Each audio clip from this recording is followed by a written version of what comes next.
If you're looking for a place to hang out, figure out where you can take the next step in your dairy farming business, then you're in the right spot. Welcome to the High Performance Herd podcast. Here we will inform you what you can do today to future-proof your business for tomorrow. A big thanks to our sponsors Fonterra, IDEX, Kuru Diagnostics, TasHerd, Tasmanian Dairy Trust, Trutest, NHIA, Datamars. I'm your host Andrew Savage. Enjoy this episode of the High Performance Herd podcast wherever you may be listening. Don't forget to subscribe so you don't miss the next episode, and jump on our Facebook group, the High Performance Herd Project. Today in the High Performance Herd studio, I have Stuart Burr. Stuart is a 50-50 share farmer from Ringarooma in Tasmania. He's milking 480 cows in a pasture-based system. He's always looking for areas to simplify and optimize his business, and he saw an opportunity to reduce waste, bobby calves and replacements, and he has decided to try it in his own business, and it's just too good a story not to share with everyone. Hi, Stuart, and welcome to the High Performance Herd podcast, and would love to hear something about yourself that most people don't know. Yeah, good day, Andrew. Thanks, mate. Well, apart from being a dairy farmer, I'm a bit of a golf tragic. So, yeah, like to play as much golf as I can, and in a lot of different places if given the opportunity. It's good. It sounds like is it an expensive habit, that one? Yeah, it can be. Yeah, no. Went to King Island. That was a few $1,000 trip to go and play over there. So, yeah, but worth it. It's good fun. It's good. A lot of dairy farmers are farming to pay for some sort of habit such as that. I'd love to hear about your system. It's quite a unique system, but it's probably quite a replicable one for people to hear about. I'd love to hear a bit about your system and just explain to us what you're up to there. So basically, our system changed. So we milk. We purposely milk double lactation. I call them double lactation cows. So most people call them carryovers. So pushing out the 600 plus day lactations with a quarter of the herd is what we aim for generally each year. So so double lactate that 120 plus cows out of the 480, somewhere near there. And it's all about actually calving less cows each year, so that it gives us the opportunity to rear all the calves that we have. So every viable calf gets reared and either on grain or our farm or on sold to other farmers to grow out. So basically the system is that we want to have a real short calving spread. So we only mate for 3.5 weeks. So we have a short calving spread, which then allows us to have that quarter of the cows empty. So then we carry them every year and have less cows to calve. Yeah, it's a really different system, and I'd love to hear more about, I guess, how this started and what the thinking was behind creating a system like this.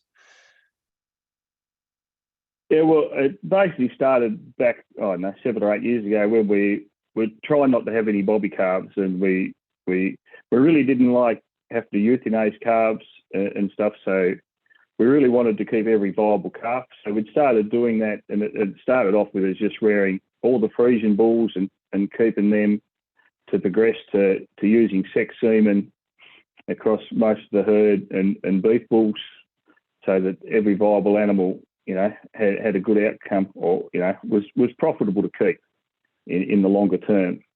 So it progressed from there, and then it come about thinking about how, we don't want to sell any, but it was hard to rear all the calves if we were calving all the cows every year. So it just progressed from there. And I talked to Richard Warnsley, and he talked about there had been a bit of literature done in New Zealand on double lactation cows that he'd sent me. And it sort of just progressed from there, and we've been doing it for 4 years now. Yeah. Yeah, that's really interesting. So you're joining, you progressed sort of more towards sex semen, and that was obviously to try and get some female replacements. And do you use a bit of beef in there as well? Yeah, so we generally end up with about half and half half in calf to sex semen and half to Hereford. So we use Hereford over the cows, just mainly because they're nice quiet calves and they stand out in the paddock, with the baldy heads, so they're easy to pick. And the heifers generally, fresh sex semen in the heifers, and then an Angus bull for the second round, but mainly the Angus just because of the carbonese in the heifers. Yeah. So, all right. So there's a big, I guess, focus on the heifers as far as breeding replacements for the herd, and that's probably where a chunk of your stock are coming from. Would that be a fair assumption? Yeah. So generally, we sort of pick really good bulls and use fresh sex semen in the heifers, and most of our replacements are coming out of there. Although we had been genomically testing all our calves for the last couple of years to pick the best out of the best. Yeah, and then as far as the herd itself goes, does every cow have a crack at being joined in that sort of 3-week period, or how does that sort of play out? Yeah, so the whole herd, we do a fixed time mating. So we do use a Q-mate, and actually we ran a 7-7 sync this last year instead of the normal 10-day sync program. It was a 7-7 sync, which just goes for a little bit longer time. And the main reason for that change was that just the treatments to the cows through the period are lined up better for our milking times than what it does on the normal 10-day sync program. So the times that we had to give them injections and stuff worked really good for our milking times. But there was no difference in the actual program per cows. But yeah, so every year, so we mate on day one, all the cows. So every cow's put up, which is selected out so many cows. The cows I like get the fresh sex semen that we've selected for replacements, and then we have some sex semen that's used for export calves, and then cows that don't, or if they're a bit crossy or whatever, they fall into having a Hereford bull put in them. Yeah, and I guess just give people a picture. Your herd is made up of what sort of breed mix predominantly are those going into? So we're predominantly around a 600 kilo Frisian cow with, I reckon there's probably 20% part crossies in there with, Jersey cross, Ayrshire cross, a little bit of that mix through there. But yeah, probably 20% of them are crossies, and 80% would be straight black and whites. That's really interesting. I guess it's a good story to tell for a fertility piece, and that's probably the next question is, how does that go, those Frisian cows, just having that very short and almost really one chance at conception? How are you finding the strike rate there? Yeah, no, we get about 50% to the sext, and generally, about the same to the beef actually on that first round. Yeah, it's probably it's sort of because the mating's set up for sex semen, and the whole mob gets treated a little bit the same, is that we really want to mate the cows late in the cycle, so everything's really late, so we're not mating early when they cycle. So the consensus is that sex semen, you'll get more cows in calf late in the cycle than early, just because the semen's more developed. So, and then as a result, the Hereford semen, which probably should go in earlier in the cycle, you don't quite get as good a conception rate. That's sort of a bit of a trade-off because everything's aligned to the sex. But no, we're getting 50% to the sex on the first round and similar to the Hereford. And then, the second round, so we mate for probably 7 or 8 days on the second round, which sort of gives us that 3.5 week period. So you're sort of getting, well, I consider you're getting nearly all the cows that returning properly in that period, so out to like day 28. And the heifers get the same program, so they get the same. But pretty much every one of the heifers gets Frisian fresh sex in the first round, and then everything gets Angus in the second round. Yeah, and the heifers did better with the heifers, so they get about 65% to the fresh sex in the first round, and generally you only get about 50% in the second round of the Angus, because obviously you're mating obviously less fertile animals in that second round anyhow. That's interesting. And you've been doing it long enough now to see some pretty consistent results. You've had pretty steady results throughout the last, 4 or 5 seasons. Yeah. The heifer result has improved a little bit each year. We've done pretty much every program known to man that they've ever made through our heifers, from a single PG to a double PG to different sync programs and naturals. We've had to run at nearly them all, and the where we are now, I think, is the best where we're at. The only thing was possibly change is we'd probably actually PG them in front. So before you want them to come into that round, we'd give them a PG shot just to help line them up before you put the seeder in.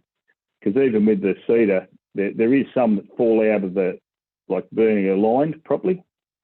So I think that if you PG'd in front, I don't know the exact timing of that, but yeah, I think if you PG'd them out a little bit in front, you'd actually align them up a little bit better in that Q-Mate program, so you didn't have some fall out of the good window, because there is some that just don't marry up. Yeah, no, it makes sense. And you've had a fair bit of consistency around your vet and your technicians and that type of thing. So that start part has remained very stable for you, I guess, and it means that you're able to get a good grasp on year to year. And if you have some differences, you kind of know where to look, I suppose. Yeah. No, the cows have been pretty consistent over the period. That hasn't really changed much. We did use fresh sexed in this year in the cows compared to frozen sexed. There's actually no difference in the cows between the fresh sexed and the frozen, but we've seen a remarkable improvement in the heifers with the fresh sexed over the frozen. So I don't know how that correlates. That's just how it's happened for us. But yeah. That's actually really interesting. And I guess because you're doing a fixed time program and only a short round, you probably, I guess, there's a lot of talk about collars and other ways to get the timing of heats, but you've got the timing because you know what time that they ovulated. And I guess that second round, then how do you handle that from a heat detection point of view, I guess? So the second round is we just put scratchies on, and then just made them when they're fully rubbed. Basically, So whenever they come in, if they're not fully rubbed, they don't get mated. So then they'll get carried over the next day. So it's just old school with the second round. Yeah, that sounds great. And then in the calving shed, I guess you've taken a bit of pressure off yourselves, I suppose, in that regard. I'd love to know, I guess your before and after story about what life was like at Spring before you started this system, and I guess what it looks like now. Yeah, well, last year's calving was pretty hectic because we actually had the cows and the heifers all mated at the same time, which is probably not ideal. We've changed that this year. We've actually put the heifers a week earlier just because there was a bit much pressure on but it comes and goes pretty quick. So you end up with, 4 or 5 weeks pretty full on, and then it eases off. So, but you do get a little gap in between the rounds. Yeah. So you do get a lull. And so once you get that first couple of weeks is pretty hectic, but we actually do find it better to do it that way. That you're full on for that real short period, and then you're under control. But it's a difficult time. But you just hope that you get good weather when you got all them cows calving. Yeah. Have you noticed the difference between I guess before when you had bobby calves and a lot more male calves, or you feel like you're probably just as full on as you were before anyway? I feel like it's better that you're not focused on, just putting them bobby calves to the side and thinking, someone's going to come pick them up in a couple of days, Whereas, everything's got a purpose. So every calf we get in gets 4 litres of colostrum as soon as we can give to it. So we'll bring them in. We tube every calf with 4 litres of colostrum as early as we can. So we just go, as soon as the calf's born, we'll pick it up out of the paddock and bring it into the shed, give it some fresh colostrum, and if we don't have fresh colostrum, we go and get some cows that have calved and bring in and get some.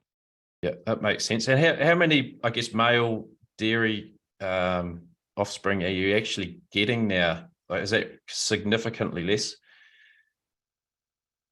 Yeah. So when we first started with sex semen, we were the first 3 or 4 years we were getting 10% bull calves, and actually last year I reckon that was down to 5%. So I don't know whether they've improved it or that was just luck or what, but we'd consistently got 10% for quite a few years until last year, and then it was well down. But so then Frisian bull calves, we still keep them and run them on with the beefies. It makes sense. And I guess the big question a lot of people are talking about is the multi-lactation cows. I guess, there's a piece there, and in the UK and America, they're used to milking cows 400, 500, 600 days in lactation, but maybe not so much in an intense spring system. Love to hear a little bit about how that plays out, how that works. Milking cows through that autumn into winter from a milk quality standpoint and production. I'd be really curious as to how that's playing out. Yeah, so the double lactation cows, we find that they actually milk through really well, but we think you need to be really focused on actually feeding them really well.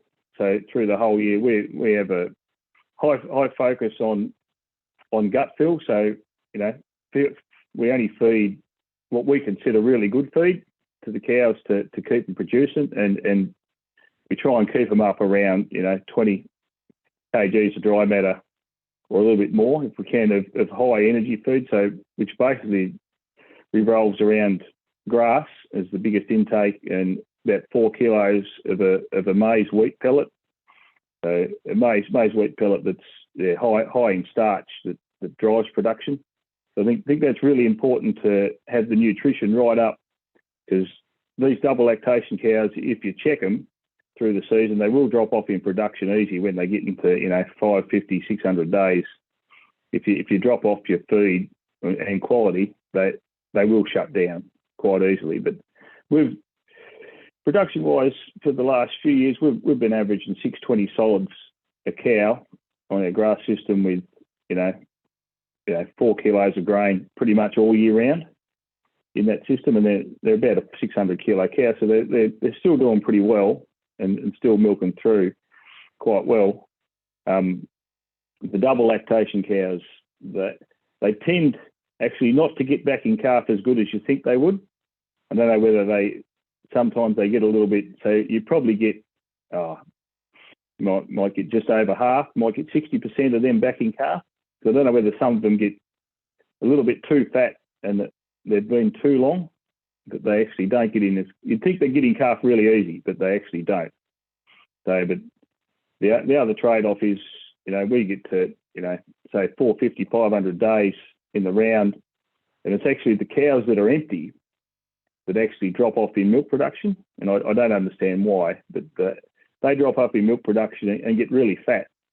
So they turn into big fat cows really quick, and which is good to sell them off when they're empty. They're ready to go as soon as you kick them out. They've got 8 mil plus fat on them. It's a plus side to everything. I guess in theory they're probably your most inherently infertile animals anyway, because they've had a crack or two at getting in calf and they haven't. Yeah. No, that's right. So they're not the best animals, but they still produce well. And I think the key is feeding them well to actually keep them on. If you want to run a really tight system that grazes really hard, so if you graze them down below 1500 all the time, the double lactation cows, I'm pretty sure won't work. So we run I'll call it a lapse grazing system, because we only really aim for 1800 covers. So we don't never really push the covers down super hard, and that's just based on driving intake. So I think if you want to push down to 1500 and keep your pastures looking all nice all the time, you compromise intake. So yeah, we're driven on intake to actually get that production all year. Yeah. So I guess out of 480 odd cows, you say you're carrying over about 25%. So you're milking just north of 100 cows through that winter period. And they must take a bit of planning, I suppose, as far as feeding and having those covers there for those cows, and I guess pasture damage and things must be something that you're pretty careful of as well. Yeah, generally hasn't been too bad for pasture. Last year was an exceptional wet autumn and winter. That was more of a challenge, and yeah, we did damage a few pastures just because it was soaked for big periods of time, and so that created a few issues. But generally, well, part of the reason to actually carry cows over was finding when we was drying all our cows off in the winter, we'd get through, and if we might have had pastures that had gone out to 100 days on the round, they'd actually gone too far, because actually our growth rates have improved over the winter considerably to what they were like 10 or 15 years ago. So now we find that we pretty much need to keep our round down around that 70 days. Otherwise, your pasture sort of goes into that stage where it starts to die in the bottom, and you're losing good production out of your pasture. So that was part of the reason that we'll be able to keep the grazing platform, in a better state coming into the spring, and you haven't got so much dead material in the bottom. There's a lot of pluses that you've come out of this system. It seems like a lot of positive, but I guess I'd love to hear about maybe the things that haven't gone so well, or it's I guess a mindset shift must have been a really big thing for you guys. What would you do differently? It's taken a bit of it hasn't all happened straight away. Like we started off with probably a few more cows through the winter at different times, and sort of gradually worked to this quarter of the herd. We think it's a good number, seems to be working quite well. It's hard to know what you do different. You learn from your mistakes. See, we'd have probably had our start mating date changed a bit. So our calving dates we've had to adjust every year to sort of suit our area. So when you're carrying cows through, you actually, you're decreasing your cover through the winter a little bit, so you're not coming into a big bank of feed. So we've pushed our start calving date out a little bit further, and on the back of having a lot of cows that calve quick, need to be, pushing a little bit further to break even. So we used to be, late July, start of August, and now with the 20th of August for our start calving date. And it's been a bit of a juggle because all the bulls we use are short gestation, so we get a lot of cows calved before the date, and all the heifers, every heifer calved before their actual mating, their calving date, because of they're out of short gestation bulls and then calf to a short gestation bull, so you get the double effect. But so yeah, just been a bit more aware and of trying to get that right, and we have had some challenges with our lead feed, setting it up because of these short gestation cows that calve early. That getting that right's a bit of a challenge every year. We find that we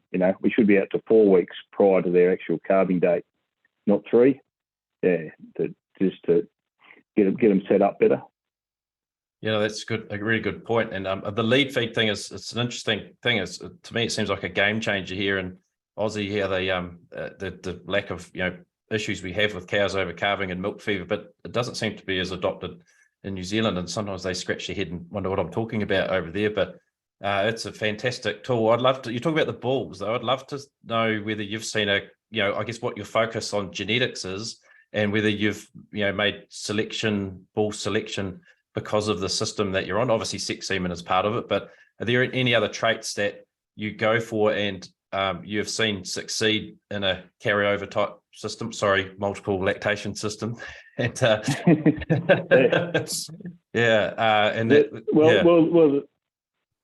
the bull. Well, what we basically, we've got a few traits we want. So we want high daughter fertility and calving ease, the two main ones. And we don't use any bulls that are over 100 for stature. So we don't want a tall bull, and we want to be positive for capacity. So in the last few years, we've really focused on keeping that stature like short, but with a big engine. So we've used a lot of really positive capacity bulls, and you can really see in our 2-year-old, like our milk and heifers this year, they're that little bit shorter, but they're really solid through the middle and got a good engine. So that trait's really come through a lot. And we don't want a big cow as such. We want a cow that wants to work. Yeah, and I think that's important for the double lactation cows. I don't think an 800 kilo Holstein is going to walk and do that. Do it in a barn-based system, but it's not going to walk and do it. Yeah, because there would be some that would say that a bull out of a very spring-focused system potentially is going to dry itself off in June anyway, because it's inherently designed to do so. Have you seen any of that evidence, I suppose, for bulls out of intense spring systems that they do tend to taper off? Or, I mean, have you seen a difference between maybe American genetics and maybe New Zealand genetics in that regard, or not really? No, I can't say that I've noticed. I haven't looked for it either, so I can't say that we've noticed a difference. All we find is that cows that are the best cows, if they're good producers, they will milk through. If they're producing well through the spring, so whether after they calve, if your best producers are they're the ones that will still produce going through. And the data I read before we started this was actually that it's the 2 and 3 year old cows that handle the double lactation better. That was in the literature I read, but I haven't actually found that to be the case. We've got some really good solid Friesian cows that milk through, and we've got some proper black crossbred cows that do just as well. So it's and age doesn't seem to have changed anything. Some of them cows, we've got a couple of cows that they're they'd be 9-year-old cows that have done double lactations that are still milking well now. So they're out over 600 days. Yeah, that's really, and I guess the other piece of that is those cows that have done a double lactation, they get a chance to get back and calf. They're then potentially looking down the barrel of a third lactation. Or how do you manage that, the other pointy end of things? Well, if they don't get in calf, well, they don't get a third lactation. So they go off to make hamburgers. Yeah. So it's a pretty easy decision. If they're not good fertile animals, well then, and we don't, any of them double lactation cows, we're not putting, some of them might get sex semen, but they're not the ones that we're going to keep calves out of. So even though you've got this, I guess, contingency or fallback that, if they don't get in calf, they carry on through, you've still got a really big focus on fertility, because that's even almost more important in this system in some ways. Getting cows in calf, and I think the driver of, so basically because of our system, and only mate for a short period of time, every cow that's getting mated is actually 70 plus days in milk, which I think is a really critical number for the cow getting set up to get back in calf. If you're mating cows at 40 days after calving compared to 70, you're going to get, way better at 70 plus days, which I think is a critical number to get to, which I think makes all the difference with it. If you've got a long mating, you can't get that number for a portion of the herd. So I think that works with itself, helps that number. And hence the reason for short gestation semen predominantly, just to give them that extra few days. I think that we don't typically, everything that's got calving in it seems to be short gestation, but because obviously they've got less days to grow. So that's sort of just a trade-off that turns up. But having a short gestation, certainly helps. Getting the cows back in milk earlier. So that definitely helps. But I think it's just a coincidence, not something they've actually tried to do. That's great. I guess part of this podcast and project is about, just giving farmers tools to help make decisions. Everyone's talking about bobby calves and what do we do and how do we, make it sustainable from a financial point of view and everything. And I guess I'd love to, hear that part of production wise and income wise, switching your system so drastically. How have you found that side of it as a 50-50 share milker? We'd found it good. So we have a high focus on actually making sure that so we keep a portion of the beef calves and keep obviously a portion of the Friesian heifers, but it's all about feeding them calves. So we generally the beef calves we keep, we actually run out to their 21. So we can usually get them fattened. So they're that 550, 600 kilo animal and fat enough to go over the hooks into the abattoir at like 21, 22 months. So you're actually only carrying them the one winter, which I think is really important for the profitability of the system. If you've got to carry them calves through the winter, then they become extra expensive, because that's obviously a very dear time to be carrying them. So our focus is really on feeding them well early, growing them out as well as we can. So you actually turn them off in that 22-month period, so that, I think it's really important to get that second winter not to have them, because it's, expensive.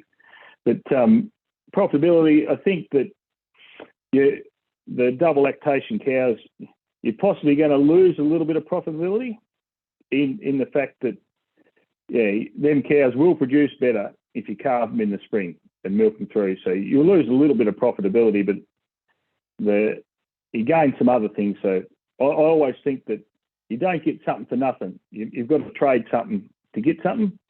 So it's one of them things that, if that's the goal, and our goal was to be, we don't want to euthanize any calves. Every calf's viable. So we'll trade off a little bit of profitability to achieve our end goal. And I think it's a mindset thing that overall, I think that all dairy farms can get to bobby calves free. They've got to think about it as a sustainability issue and not just a full profitability. It's definitely got to be profitable, because no one wants to be in the business if you're not making good profits. But you've got to give something up to get something. And I think that in the long term, and I do believe that the milk companies should actually incentivise farmers doing more of these things. So if every farmer goes bobby calf free, I think, most milk companies incentivise herd testing because they see it as a good option. Well, if they see that, they can go out and tell all their clients who they're selling their products to that, we don't have anyone having bobby calves and every calf's, got a chance. Well, I think it's a good story. So they could drive these things by actually incentivising them to help the industry move forward, because I think in general the industry is really slow to move on a lot of these things, and it takes quite a while.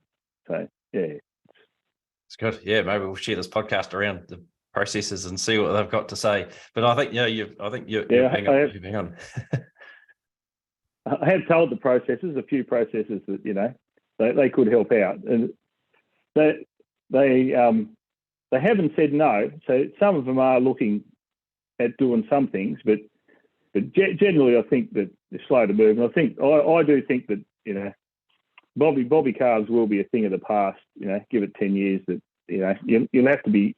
If that means that you've got to milk a few less cows to be able to run them calves, or you've got to build a bit of infrastructure to be able to handle them. Well, there's all things that are going to be encosted on the dairy farmer to actually make happen. But it's none of these things are impossible. But it's all about what's the outcome you want.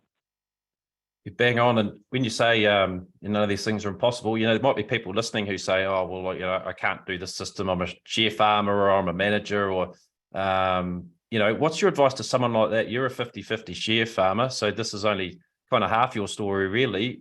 Tell me about that relationship piece and how you set about having a conversation about what you wanted to do."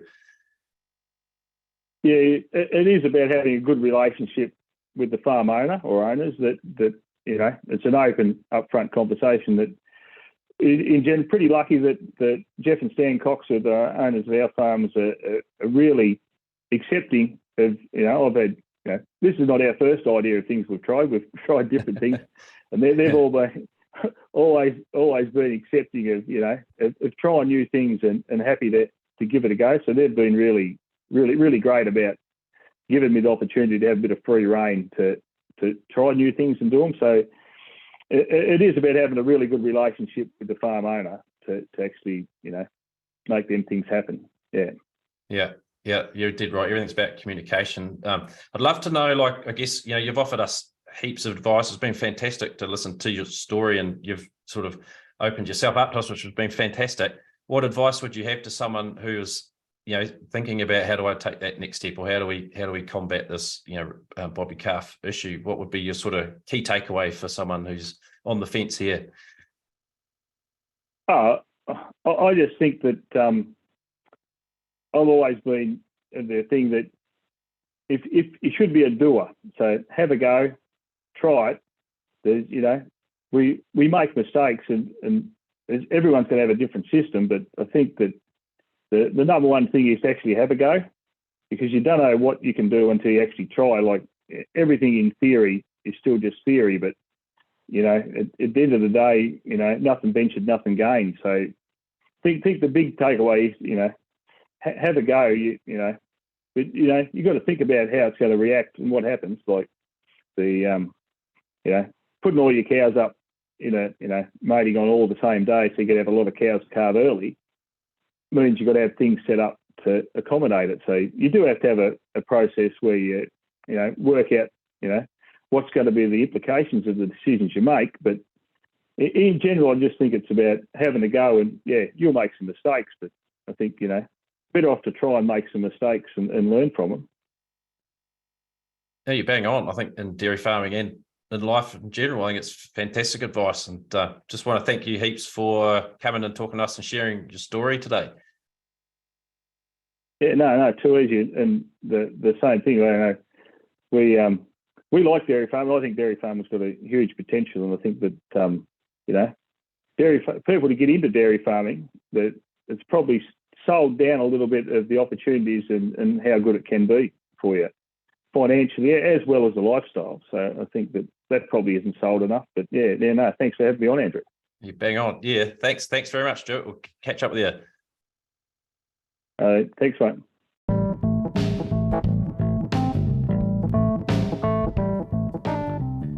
Thanks for listening to the High Performance Herd podcast. Thanks to the sponsors, Fonterra, IDEX, Courier Diagnostics, TasHerd, the Tasmanian Dairy Trust, Trutest Datamars. Feel free to subscribe and review the podcast. Share it with your friends. The more, the merrier. Jump on Facebook, search the High Performance Herd Project, and you're very welcome to join the High Performance Herd private Facebook group. If you want to see a video of this podcast, jump on YouTube or www.highperformanceherd.com, where you'll see a link to these sponsors for more information on the High Performance Herd Project, which is a real-life dairy farm, spring block calving right here in Tassie. Thanks very much, and we'll see you next week.